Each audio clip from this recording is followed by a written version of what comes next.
प्यारे बच्चों, नमस्कार। आशा है आप सब अच्छे होंगे और आपकी पढ़ाई भी अच्छी चल रही होगी। आज की सामाजिक विज्ञान की कक्षा में आप सभी का स्वागत है। बच्चों, आज हम कक्षा 7 की भूगोल विषय की पाठ्य पुस्तक हमारा भूमंडल के पाठ 1 पृथ्वी की आंतरिक संरचना के अंतर्गत महत्वपूर्ण बिंदुओं पर चर्चा करेंगे। बच्चों, क्या आपने कभी सोचा है कि पृथ्वी जिस पर हम और आप रहते हैं और जो ऊपर से ठंडी, ठोस और हरी भरी दिखाई देती है, वो अंदर से कैसी होगी? बच्चों, पिछली कक्षा में पृथ्वी की उत्पत्ति के बारे में आप सब पढ़ ही चुके हैं। हमारे सौर मंडल की उत्पत्ति आज से लगभग 5 अरब वर्ष पहले हुई थी। हमारी पृथ्वी भी सौर मंडल के 8 ग्रहों में से एक है। बच्चों, आप जानते हैं, उत्पत्ति के समय पृथ्वी गर्म गैसों और धूल के कणों से बनी आग के दहकते गोले के समान थी। पृथ्वी का वायुमंडल बनने में करोड़ों वर्ष लग गए और घनघोर वर्षा के फलस्वरूप धीरे धीरे पृथ्वी की ऊपरी परत ठंडी हुई। पर बच्चों, पृथ्वी की सिर्फ ऊपरी परत ठंडी है, भीतर से पृथ्वी आज भी गर्म है। बच्चों, आइए इसे एक उदाहरण से समझते हैं।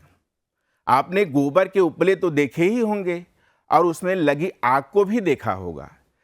जैसा कि चित्र में दिखाई दे रहा है, उपलों के जल जाने के बाद उसके ऊपर राख दिखाई देती है।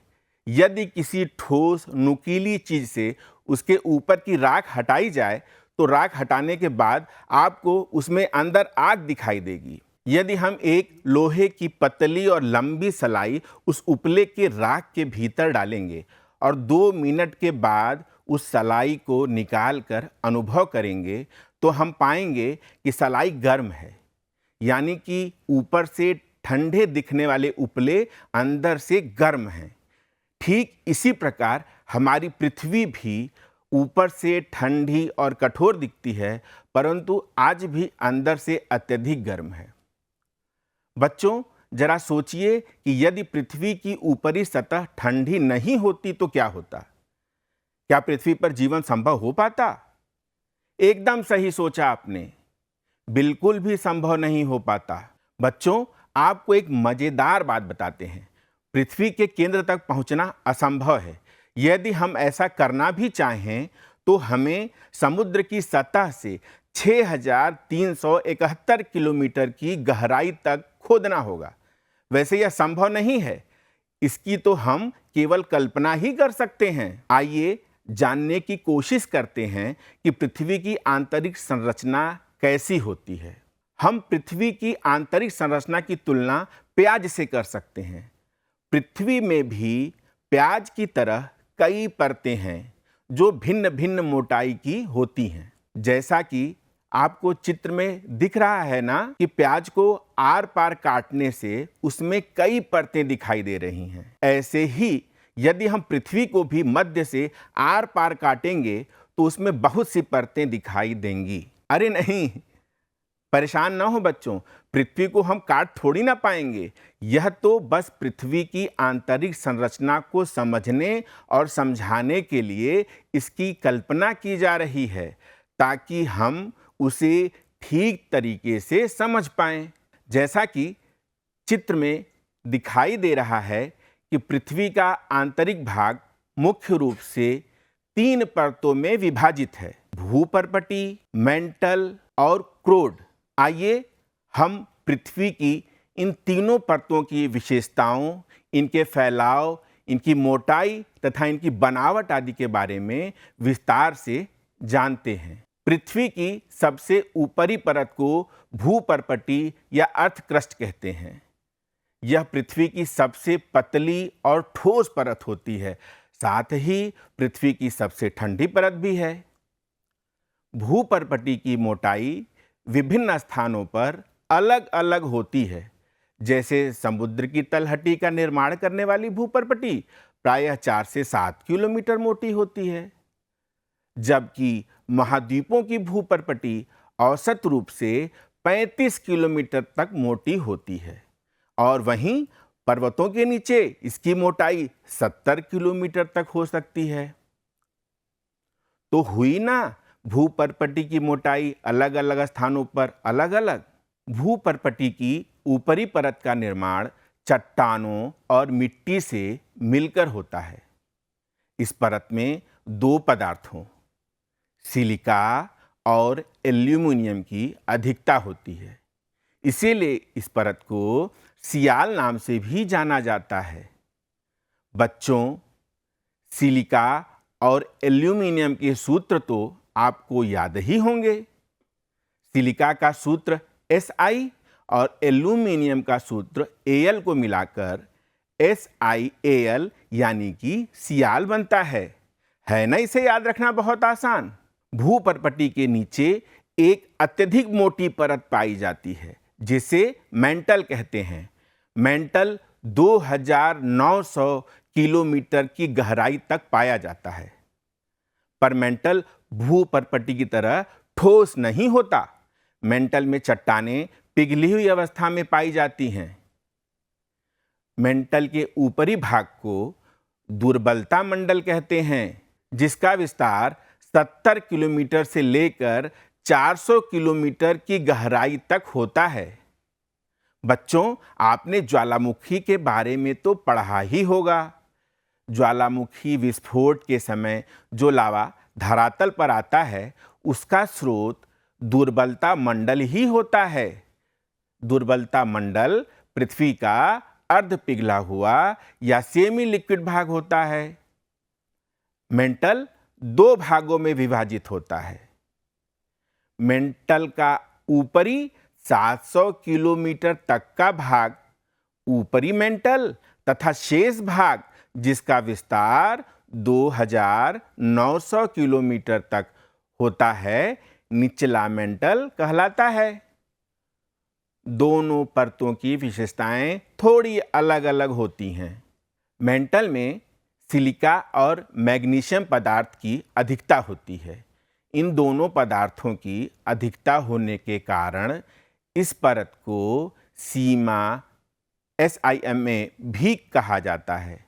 बिल्कुल ठीक समझा आपने। सिलिका के रासायनिक सूत्र Si और मैग्नीशियम के रासायनिक सूत्र Mg को मिलाकर इस परत का नाम सीमा हुआ। भूपर्पटी और मेंटल का ऊपरी भाग मिलकर स्थलमंडल या लिथोस्फीयर का निर्माण करते हैं। स्थलमंडल या लिथोस्फीयर की मोटाई 10 से 200 किलोमीटर तक के बीच में हो सकती है। बच्चों, पृथ्वी की आंतरिक परत भूपर्पटी और मेंटल दोनों एक दूसरे से बिल्कुल जुड़ी हुई नहीं होती। इन दोनों परतों के बीच में एक और परत होती है जो इन्हें आपस में अलग करती है। चित्र को आप ध्यान से देखेंगे तो पीले रंग की रेखा या परत से इसे दर्शाया गया है। इस परत को मोहो असांतत्य या मोहो डिसकंटिन्यूटी कहते हैं। इस परत की खोज भूवैज्ञानिक मोहोरोविक ने की थी, जिसके नाम पर ही इस परत का नामकरण मोहो असांतत्य हुआ। और अब क्रम आता है पृथ्वी की सबसे भीतरी या आंतरिक परत का। बच्चों, पृथ्वी की सबसे भीतरी या आंतरिक परत क्रोड या कोर कहलाती है। क्रोड की सीमा पृथ्वी के भीतर 2900 किलोमीटर के बाद से शुरू होती है, जो पृथ्वी के केंद्र यानी कि लगभग 6371 किलोमीटर तक जाती है। क्रोड भी मेंटल की तरह दो भागों में विभाजित होता है, जिसे बाह्य क्रोड और आंतरिक क्रोड के रूप में जाना जाता है। बाह्य क्रोड तरल अवस्था में होता है, जबकि आंतरिक क्रोड ठोस अवस्था में। क्रोड का निर्माण मुख्य रूप से लोहे और निकिल जैसे भारी पदार्थों से मिलकर होता है। निकिल और लोहे से मिलकर बने होने के कारण निकिल के रासायनिक सूत्र Ni और लोहे के रासायनिक सूत्र Fe के आधार पर इस परत को NIFE या नीफे के नाम से भी जाना जाता है। तो बच्चों, आज हमने जाना कि ऊपर से ठंडी, ठोस और कठोर दिखाई देने वाली पृथ्वी भीतर से गर्म और तरल अवस्था या अर्ध ठोस अवस्था में होती है। पृथ्वी मुख्य रूप से 3 आंतरिक परतों में विभाजित होती है, जिसे भूपर्पटी, मेंटल और क्रोड कहते हैं।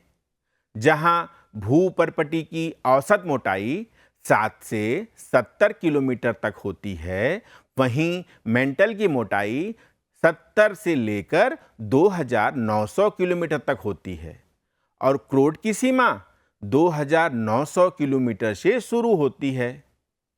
भूपर्पटी को सिलिका और एल्यूमीनियम पदार्थ की अधिकता की वजह से सियाल, मेंटल को सिलिका और मैग्नीशियम पदार्थ की अधिकता की वजह से सीमा और क्रोड को निकिल और लोहे जैसे पदार्थों की अधिकता की वजह से नीफे के नाम से भी जाना जाता है। बच्चों, अब बारी है आज के प्रोजेक्ट कार्य की। आज के प्रोजेक्ट कार्य में आप पृथ्वी की आंतरिक परतों का रंगीन चित्र बनाइए और उसकी विभिन्न परतों का नाम लिखिए। आज के लिए बस इतना ही। फिर मिलते हैं अगले भाग में। तब तक के लिए पढ़ते रहिए, सीखते रहिए, खुश रहिए। नमस्कार।